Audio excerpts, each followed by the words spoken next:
In 2020, CBN brought out about $96 billion that was brought into the sector to say they use it to empower discos to be able to provide meter under national mass metering policy, that they provide meter and give to consumers. How many consumers got the meter? What is the quantity of meters that were bought according to the disco franchise areas? The minister should give us this information. How many were bought? How many consumers benefited? But suffice it to say that even in demanding for tariff increase, the discos had gone to present that they want to pay back that loan. So increase in tariff means that they need to generate money to be able to pay back that loan. So consumers will not be paying money for discos to pay loan that they never benefited from. This is injustice. It will never happen anywhere. No IMF staff, no World Bank staff will allow this happen in his country. They will complain about it. Is it to say that this sector was privatized against Nigeria's interest, or it was privatized in favor of foreign interest, or in favor of a few Nigerians? We need to find out. So, there's been this issue of removal of subsidy on electricity. As an association, we've been fighting and advocating for proper services to Nigerian people. What would be your reaction to this in the midst of the current hardship? It is not justified.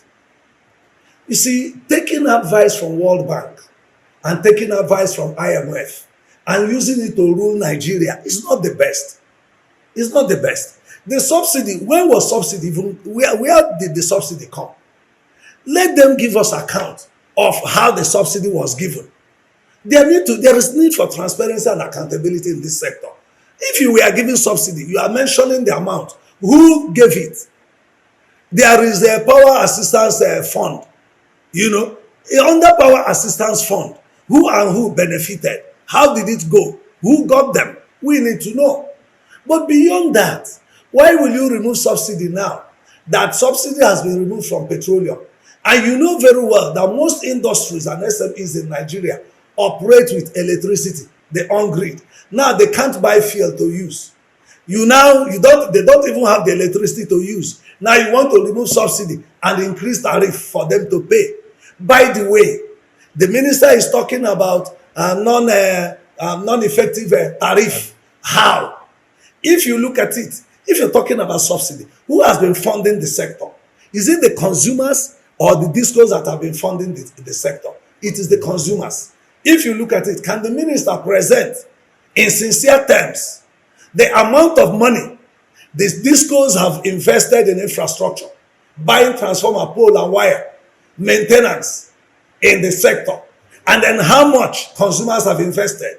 You will find out that most under network expansion and investment policy that was existing, consumers don't even know about that policy, no enlightenment. And what does that mean? If a consumer invests in buying transformer, pole and wire, he is supposed to recover his money. The disco should pay him back, because those things, the moment they are energized, government takes over. The consumer can no longer lay claims to it. Now you are collecting the property bought by consumers by force from them without paying them back. How fair is that? And then the same consumers are the people you are saying you want to remove a subsidy, that they are not paying adequate tariff. How much has the discos invested? There is need to find out. How much has the discos invested in buying transformer, buying pole, buying wire, or connecting the thing to the areas that the commune, and then how much has local people invested? Why is it that government will be quick to talk about money brought in by World Bank and IMF as loan, but they will not tell you how much Nigerian consumers have invested in the sector? It's injustice against citizens. They need to look at this. So there's no justification whatsoever to talk about the removal of subsidy. Now look at it this way. They have increased tariff. And what was the reason for increase in tariff? Number one, the discos made presentation to Nigerian Electricity Regulatory Commission under what they call CAPEX, that is capital expenditure. They brought a report, the millions of naira they said they spent on CAPEX. Where did they install them? Who saw that? Where was it? Now, they didn't state the one consumers provided. Many neighborhood organizations have invested, buying pole, buying wire, buying transformer. Communities have invested. Individuals have invested. Where is the report? The minister should apply transparency, accountability, patriotism, fair play, equity and justice in dealing with electricity consumers. Because if you now investigate this, is there consultation with consumers in terms of capex to know how much consumers in different states, local governments and communities have brought and what the discos have brought? You will see it. Yet the regulator will give them approval to increase tariff under what they call OPEX, operational expenditure, which is to say, for instance, maintenance. You will agree with me that in most communities today, transformer will spoil. It is the consumers that will bring money before they are repaired. In most communities, pole will fall. Unless the consumers bring money, it will not be brought up. So all these monies, you will see the discos go and tell the regulator that they spent money on OPEX, that is operational expenditure. Regulator will approve and they will increase tariff. The same consumer who invested in these things without recognition and reform is still the same person that will pay the increased tariff, which is quite unfair. In 2020, CBN brought out about $96 billion that was brought into the sector to say they use it to empower discos to be able to provide meter under national mass metering policy, that they provide meter and give to consumers. How many consumers got the meter? What is the quantity of meters that were bought according to the disco franchise areas? The minister should give us this information. How many were bought? How many consumers benefited? But suffice it to say that even in demanding for tariff increase, the discos had gone to present that they want to pay back that loan. So increase in tariff means that they need to generate money to be able to pay back that loan. So consumers will not be paying money for discos to pay loan that they never benefited from. This is injustice. It will never happen anywhere. No IMF staff, no World Bank staff will allow this happen in his country. They will complain about it. Is it to say that this sector was privatized against Nigeria's interest, or it was privatized in favor of foreign interest, or in favor of a few Nigerians? We need to find out. As a matter of advice, what would you tell those driving this unhealthy and anti-people policy of subsidy removal of electricity? And how would you ask them to approach it moving forward?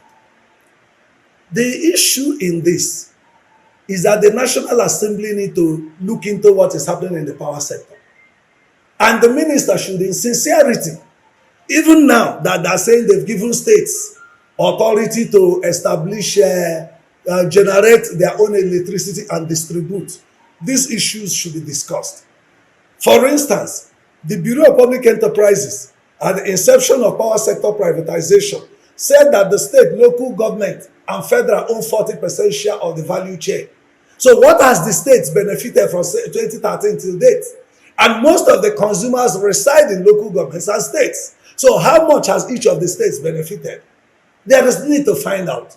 So state governments need to review before they say they are going to generate their own. How much is generated from each state?